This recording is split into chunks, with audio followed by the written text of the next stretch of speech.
ও বান্দা নামাজে যাও তো প্রেম নিয়ে যাও, এশক নিয়ে যাও। এশক কি নিয়ে যাওয়ার জন্য? এশক নিয়ে যাওয়ার জন্য। ভালোবাসা একটা জিনিস, এশক আর একটা জিনিস, ঠিক না বেঠিক? এশক একটা জিনিস, ভালোবাসা আর একটা জিনিস। ভালোবাসা, আমাকে আপনারা ভালোবাসেন, আমি চলে গেলাম, আমার কথা মনে থাকবে না। আর এশক এমন একটা জিনিস, যেই এশকটা তাকে ঘুমাইতেও তার স্মরণ, যাইতেও তার স্মরণ, খাইতেও তার স্মরণ, সর্বক্ষেত্রে যেই মানুষটার স্মরণ, এইটার নামই হলো এশক। জোরে বলুন ইয়া রাসূলুল্লাহ। মালিকের জন্য ভালোবাসা না এশক? আরো জোরে বলুন। আমার রাসূলের জন্য ভালোবাসা না এশক? আমার রাসূলের জন্য কি থাকবে? এশক থাকবে। ওলির জন্য এশক নাকি ভালোবাসা? আমার যার যার পীর ও মুর্শিদের জন্য এশক থাকবে না ভালোবাসা থাকবে? লাভ ইজ সিম্পল ওয়ার্ড, সাধারণ বিষয়, কিন্তু এশক সাধারণ নয়। এশক এমন একটা জিনিস, এশকে পড়ে যাও। এশকে পড়ার কারণে আমার রাসূল বলেন, তোমরা নামাজে যাবা, নামাজে গিয়া কপালটা ঠেকানোর আগে আগে তোমার দিলটাকে ঠেকাও। সুবহানাল্লাহ বলেন। কি ঠেকাতে হবে? শুধু কপাল ঝুঁকায় মসজিদে গেলা আর আসলা, যাইলা আসলা, কাজ হবে না।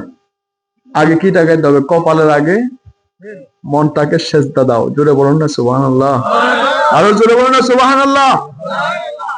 আমার রাসূল বলেন, মান আরাফা নাফসাহু ফাকাদ আরাফা রাব্বাহু। ও বান্দা, ও আমার উম্মত, আমি তোমাদেরকে জানাই দিয়ে যাই, এশক যদি না থাকে, তুমি যত নামাজ পড়ো কাজ হবে না। উপরে উপরে নামাজ কাজ হবে না। মানুষ দেখলো আসলো, তুমি রোজা রাখলা, হজ করলা, যাকাত দিলা, কোনো লাভ নাই। কারণ কি? আপনার আটা, শুধু আটা দিয়ে কি রুটি হয়? কি হয়? সবাই না, রান্না তো হয়তো মনে হয় হয় না। আটার মধ্যে কি লাগে? পানি। পানি লাগে। পানিটা দিলে কি হয়? এটা একটা কাই, ঠিক না? কাই তো মনে হয় আপনাদের এখানে কাই হয়, তখন এটা দিয়ে আপনি রুটি বানাতে পারবেন। এই জন্য নামাজ, রোজা, হজ, যাকাত, তাসবিহ, তাহলিল, জিকির, আজকার সবকিছু আপনার আটার নেই। এটার মধ্যে যখন পানি এশক ঢুকায় দিবেন, তখন এটা সফল। সরে বলুন না সুবহানাল্লাহ। এই জন্য মালিক বলেন, মসজিদে যাবা, আমাকে পাবা না। ডানে যাবা, আমাকে পাবা না। যদি আমি আইনামা তুআল্লু ফাথাম্মা ওয়াজহুল্লাহ, যেদিকে তাকাও সেই দিকে আমি আল্লাহ বিরাজমান, কিন্তু আমাকে তো পাবা না। কেন? What is this? Because you tell me, oh my creator, oh Allah, oh my Lord, আমাকে বলো না কেন? আমি তোমাকে পাবো কিভাবে? আমি জানতে চাই, I want to know, আমি জানতে চাই, বুঝতে চাই। আমাকে জানাও। তুমি তো বলেছো চতুর্দিকে তুমি আছো, কিন্তু আবার বলতেছো তোমাকে পাবো না। এখন পাওয়ার পথটা কি, উপায়টা কি? জোরে বলো না সুবহানাল্লাহ। পাওয়ার পথ হলো, তুমি নামাজে যাবা, তুমি যখন তোমার মালিকের স্মরণে যাবা। আরেকটা বিষয়, সলাত মানে কি? সলাত মানে কি এটা বলেন? সলাত মানে ওই যে নামাজ কইছে। আচ্ছা যাক হইছে। সলাত মানে কি? মা মানা সলা, সলাতের অর্থ কি জানেন? সলাত মানে শুধু নামাজ নয়। সলাত মানে শুধু, সলাত রোজারও অন্তর্ভুক্ত। সলাত দ্বারা জিকির, তাসবিহ, তাহলিল, রুকু, সিজদা, মালিকের প্রেম, সকল কিছুর সমষ্টি হলো ইশক। এটার নামই হলো সলাত। সুবহানাল্লাহ বলুন। ইশকের সাথে কোনো দলিল নাই, আসেনি? আরো জোরে বলুন না। আপনার হাতের মধ্যে কেটে গেছে, আপনি যদি ইয়া করেন, ওই যে ছুরি দিয়া কাটেন, তাহলে আপনার কি সওয়াব না গুনাহ? খুব গভীর মনোযোগ, খারাপ লাগে? খুব মনোযোগ। আপনার হাতের মধ্যে নিজে যদি হাত কাটেন, তাহলে গুনাহ হবে না সওয়াব হবে? আরো জোরে বলুন না, জোরে সবাই বলুন। গুনাহ হবে। আপনার দাঁতের মধ্যে যদি বাড়ি দেন হাতুড়ি দিয়া, দাঁত ফালান বাইরে বাইরে, কি গুনাহ না সওয়াব? সওয়াব হবে না? তো যদি গুনাহ হয়, হারাম হয়, তাহলে এশকে পরে ওয়াইসাল কারণী তার তো সব দাদি ভেঙে দিছে। ইয়া রাসূলুল্লাহ, কিসে পড়ে? কিসের মধ্যে পড়ে? এশকের মধ্যে পড়ে। তিনি বলেছেন, ও আল্লাহ, মনে হয় না আমার এখানে যে রাসূলের মনে হয় এই দাঁত মোবারক মনে ভেঙে গিয়েছে, এটা ভাঙলেন। আচ্ছা, দাঁত ভাঙা কি সহজ না কঠিন? ব্যথা কম না বেশি?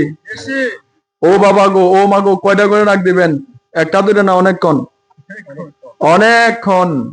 এখন এই দাঁতের মধ্যে এইটা ভাঙবে না, ওইটা ভাঙতে ভাঙতে যে আবার রাসূলের আমার মা শেখের আমার মাসুকের যে দাঁত মুবারক ভেঙে গিয়েছে, আমার মাসুকের যদি দাঁত মুবারক এখানে ভাঙা থাকে, আমি আশেক হয়ে এশক নিয়ে আছি, আমার কি হবে? এই দাগ থাকবে? জোরে বলুন সুবহানাল্লাহ। থাকতে পারে না। তাহলে আপনি কি আশেক হইলেন? কি মুরিদ হইলেন? কোন মুরিদ হইলেন? বায়াতের মানে জানেন? বায়াতের মানে জানেন? আমাকে আজকে সেনজি দিয়ে আসার সময় একজন বলতেছেন, হুজুর আপনি আমি একটা কথা জানতে চাই, বিয়াদবি মাফ করবেন। কি কথা বলেন? যে বায়াত কি মুরিদ কি হতেই হবে?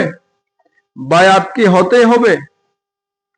আমি বললাম, নামাজ, রোজা, হজ, যাকাত, তাসবিহ, তাহলিল এগুলির চেয়েও বায়াতের গুরুত্ব বেশি। সুবহানাল্লাহ বলেন।